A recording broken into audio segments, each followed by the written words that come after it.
आज के इस वीडियो में मैं बात करने वाला हूं सिकंदर के बारे में। सिकंदर का नाम हम सब ने सुना है। किसी ने सिकंदर के बारे में पढ़ा है तो किसी ने सिकंदर के बारे में सुना है, परंतु सिकंदर के नाम से हम सब परिचित हैं। लेकिन यहां पर एक बहुत ही महत्वपूर्ण बात है, और वो ये है कि जिसे हम सिकंदर के नाम से जानते हैं, दरअसल उसका नाम सिकंदर था ही नहीं। आज के इस वीडियो में सिकंदर से संबंधित जितने भी विवादित तथ्य हैं, उन सभी तथ्यों पर विस्तार से चर्चा करने वाला हूं। आप लोग इस वीडियो को पूरा देखना, ताकि इसमें जो जानकारी दी गई है वो आपको अच्छे से समझ में आ सके। एक बात मैं आपको और बताना चाहता हूं, ये वीडियो कोई राजनीतिक वीडियो नहीं है, क्योंकि कुछ लोग मेरी वीडियो को राजनीति से जोड़ देते हैं। उन सभी से मेरा निवेदन है, ये वीडियो सिर्फ जानकारी देने के लिए बनाया गया है। इसका राजनीति से कोई लेना देना नहीं है। आइए अब बात करते हैं सिकंदर के बारे में। दरअसल जिसे हम सिकंदर के नाम से जानते हैं, उसका नाम सिकंदर नहीं था। उसका वास्तविक नाम अलेक्जेंडर तृतीय था। वैसे अलेक्जेंडर के अलावा उसे कई और नामों से भी जाना जाता है, जैसे Alexander Macedonian, Alexander the Great, Basileus of Macedon, hegemon of the Hellenic League, मिस्र का फेरो, फारस का शहंशाह, एस्कंदर ए मकदुनी आदि। अलेक्जेंडर को फारसी में एस्कंदर ए मकदुनी कहा जाता है, और एस्कंदर शब्द का ही बिगड़ा हुआ रूप है सिकंदर। मतलब साफ है कि जिसे हम आज सिकंदर के नाम से जानते हैं, उसका वास्तविक नाम अलेक्जेंडर था। अलेक्जेंडर से एस्कंदर हुआ, और एस्कंदर से सिकंदर। आप जो सिकंदर की फोटो देख रहे हैं, और फोटो में जो मूर्ति आपको दिखाई दे रही है, वो पेरिस के लोबो म्यूजियम में रखी हुई है। सिकंदर का जन्म 20 या 21 जुलाई 356 ईसा पूर्व में पेला मैसिडोनिया में हुआ था। आप सामने जो तस्वीर देख रहे हैं, यहीं पर सिकंदर का जन्म हुआ था। कुछ इतिहासकारों ने 20 जुलाई लिखा हुआ है, कुछ इतिहासकारों ने 21 जुलाई लिखा हुआ है। 21 जुलाई 356 ईसा पूर्व में हुआ था। आप सामने जो तस्वीर देख रहे हैं, यहीं पे सिकंदर का जन्म हुआ था। आज के समय में ये एक पर्यटक स्थल है, जहां पर देसी विदेशी लोग घूमने आते हैं। सिकंदर की मां का नाम ओलंपियस था, और ओलंपियस के संबंध में ऐसा माना जाता है कि वो एक तांत्रिक महिला थी। आप सामने जो तस्वीर देख रहे हैं, ये सिकंदर की मां की तस्वीर है। सिकंदर की मां के संबंध में कई और तथ्य मौजूद हैं, लेकिन मैं उनकी चर्चा यहाँ पे बिल्कुल नहीं करूंगा।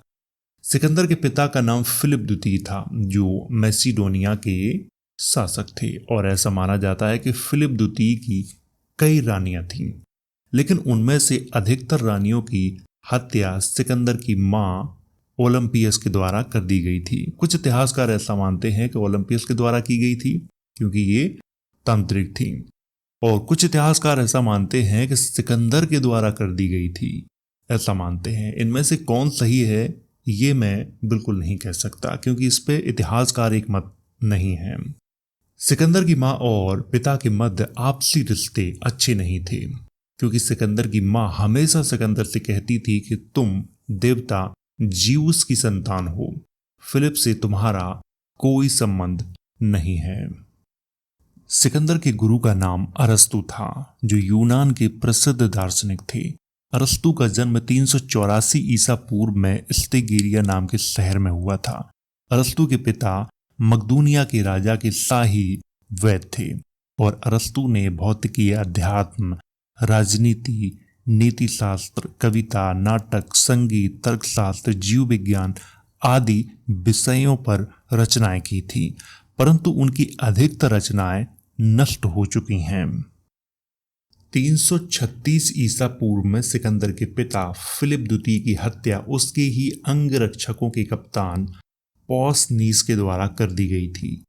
इसी समय सिकंदर को मैसिडोनिया का राज सिंहासन सौंपा गया था। सिकंदर के राजा बनने के बाद उसने विश्व विजय की योजना बनाई और सबसे पहले एक मजबूत सेना का निर्माण किया था, क्योंकि बिना मजबूत सेना के विश्व को जीतना नामुमकिन था। इसीलिए सिकंदर ने सबसे पहले एक मजबूत सेना का निर्माण किया था। सिकंदर ने सबसे पहले एशिया माइनर पर आक्रमण किया और उस पर विजय हासिल की थी। एशिया माइनर जो आधुनिक तुर्की में है। सामने जो आप देख रहे हैं यह है मैसिडोन, जो कि मूल राज्य था सिकंदर का।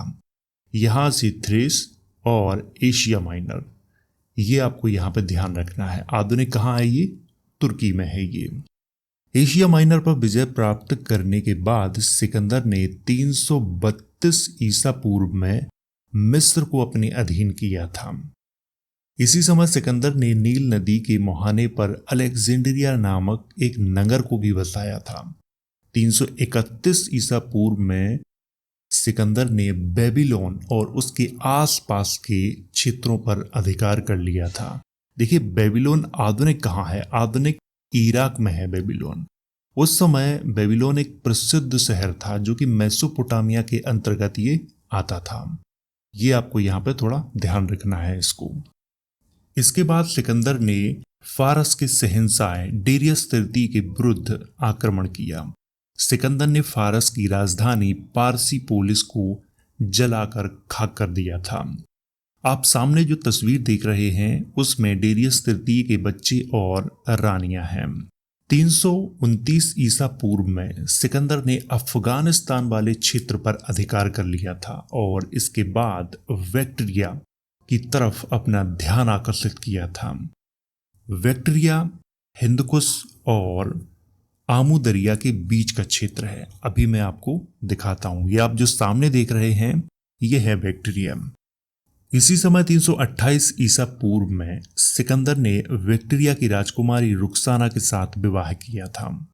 रुखसाना के साथ विवाह के बाद सिकंदर ने तक्षशिला की ओर अपना ध्यान आकर्षित किया, परंतु उससे पहले उसे कई जनजातीय समूहों से युद्ध करना पड़ा। सिकंदर से पहला मुकाबला भारत की अस्पसियोई जनजाति ने किया, जिसमें उनकी हार हुई और उनके 40,000 से ज्यादा पुरुषों को सिकंदर ने मौत के घाट उतार दिया था। सिकंदर का दूसरा मुकाबला नाइसा जनजाति से हुआ था, लेकिन उसने सिकंदर की अधीनता स्वीकार कर ली थी। सिकंदर का अंतिम मुकाबला अस्केन जनजाति से हुआ, जिसमें भयंकर युद्ध हुआ था और अंततः सिकंदर की सेना ने अस्केन जनजाति के राज्य में खूब मारकाट मचाई थी। सच्चाई तो यह है कि सिकंदर के बारे में हम सब ने सिर्फ सुना है, पढ़ा नहीं है। आप जिस दिन पढ़ेंगे उस दिन आपको पता चलेगा कि हम जिसे महान शासक मानते हैं, दरअसल वो एक खूंखार शासक था। जब बेबीलोन में आक्रमण किया था सिकंदर ने, तो पूरे बेबीलोन में आग लगा दी थी। इसके बाद फारस की राजधानी को आग के हवाले कर दिया था, जिसमें कई लाख लोग बर्बाद हो गए थे। पूरे के पूरे शहर में आग लगा दी थी, पूरे शहर को बर्बाद कर दिया था। इसके बाद जब भारत की ओर उसका ध्यान गया, तो उससे पहले कुछ जनजातीय लोगों से उसका मुकाबला हुआ और जनजातियों को इतनी बुरी तरह बर्बाद किया था सिकंदर ने कि उनके पूरे साम्राज्य में आग लगा दी थी। अस्केन जनजाति पर विजय प्राप्त करने के बाद सिकंदर ने तक्षशिला की ओर प्रस्थान किया था। उस समय तक्षशिला के राजा आम्भी थे, जिनका राज्य सिंधु नदी और झेलम नदियों के बीच फैला हुआ था। तक्षशिला आधुनिक पाकिस्तान के रावलपिंडी में है। आप जो सामने तस्वीर देख रहे हो ये तक्षशिला विश्वविद्यालय की है और इसमें जो स्तूप आपको दिखाई दे रहा है, ये सामने ये जो स्तूप आपको दिखाई दे रहा है, इसका नाम जानते हो क्या है? कुछ इतिहासकारों ने इसे धर्मराज का स्तूप लिखा हुआ है, कुछ इतिहासकारों ने धम्मराज का स्तूप लिखा हुआ है, और जहां तक सच यही है कि उसका नाम धम्मराज का स्तूप ही था उस समय। और उस समय तक्षशिला को तक्षशिला कहा जाता था, न कि तक्षशिला कहा जाता था। तक्षशिला जो नाम है ये बहुत बाद में आया हुआ है। तक्षशिला के राजा आम्भी ने सिकंदर की अधीनता स्वीकार कर ली थी और सिकंदर ने उसका राज वापस दे दिया था। यहां से कई कहानियां प्रचलित हैं। कुछ इतिहासकारों ने एक ऐसी कहानी लिखी हुई है कि रुखसाना से शादी करने के बाद, जो कि बैक्टीरिया की राजकुमारी थी, उनसे शादी करने के बाद सिकंदर कहाँ आया था? गांधार क्षेत्र में आया था। इसके बाद वहां से उसने फरमान जारी किया था आसपास के राजाओं को कि आप मेरी अधीनता स्वीकार करो, और उसमें तक्षशिला के राजा आम्भी शामिल थे। कुछ इतिहासकार ये कहानी लिखते हैं, कुछ इतिहासकार दूसरी कहानी लिखते हैं। यहाँ पे दो कहानियां प्रचलित हैं। तक्षशिला के राजा थे आम्भी। उन्होंने क्या किया था कि सिकंदर की अधीनता स्वीकार कर ली थी। अधीनता स्वीकार करने के बाद सिकंदर ने क्या किया था कि उनको पोरस के पास भेजा था। पोरस की और आम्भी की बहुत पुरानी दुश्मनी थी। पोरस के पास क्यों भेजा था? क्योंकि अधीनता स्वीकार करने के लिए भेजा था। वैसे तो पोरस अधीनता स्वीकार कर लेते, लेकिन राजा आम्भी को देख के वो अंदर ही अंदर भड़क गई थी और उन्होंने सिकंदर से युद्ध करने का निश्चय किया था। सिकंदर ने पोरस की विशाल सेना को देखकर कहा था, आज मेरा मुकाबला जंगली जानवरों जैसे असाधारण व्यक्तियों से हुआ है। सिकंदर और पोरस की सेनाओं के मध्य युद्ध हुआ। शुरुआत में पोरस ने सिकंदर को तगड़ी मात दी, परंतु अंत में वर्षा होने लगी थी, जिसके कारण पोरस के हथियारों ने काम करना बंद कर दिया था और सिकंदर की जीत का रास्ता साफ हो गया था। कुछ समय में ही सिकंदर ने पोरस की सेना को पराजित कर दिया था और इस युद्ध को हाइडे स्पेस युद्ध के नाम से जाना जाता है। युद्ध हारने के बाद पोरस को सिकंदर के सामने उपस्थित किया गया। सिकंदर ने पोरस से पूछा, तुम्हारे साथ कैसा व्यवहार किया जाए?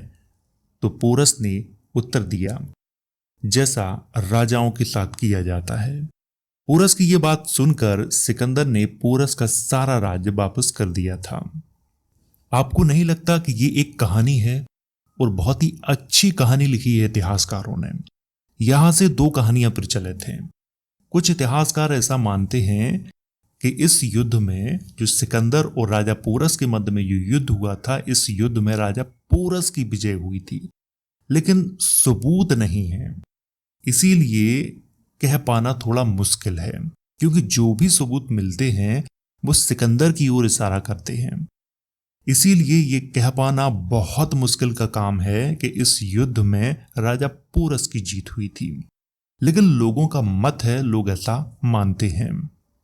सिकंदर 19 महीनों तक जम्बूद्वीप में रहा। उस समय हमारे देश का नाम जम्बूद्वीप था, द्वीप नहीं बल्कि द्वीप था।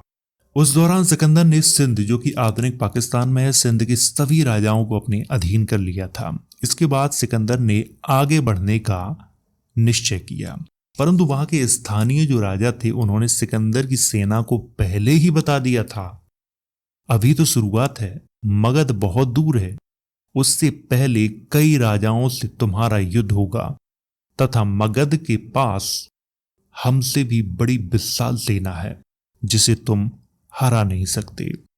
सिकंदर ने अपनी सेना को आगे बढ़ने के लिए बहुत प्रोत्साहित किया, परंतु सिकंदर की सेना ने मगध की सीमा में प्रवेश करने से इनकार कर दिया था और अंत में सिकंदर को मजबूर होकर मकदूनिया लौटना पड़ा। परंतु 10 या 11 जून 323 ईसा पूर्व को बेबीलोन, जो कि आधुनिक इराक में है, वहां पे बुखार के कारण उसकी मृत्यु हो गई थी। सिकंदर की मृत्यु के बाद मैसिडोनिया का जो राज्य था वो उसके पुत्र को दे दिया गया था और पर्सिया का जो राज्य था, जो ईरान का जो राज्य था, वो सिकंदर के सेनापति सेल्यूकस निकेटर को प्रदान किया गया था, जो कि बहुत विशाल राज्य था। सिकंदर का शासनकाल 336 ईसा पूर्व से 323 ईसा पूर्व के मध्य माना जाता है।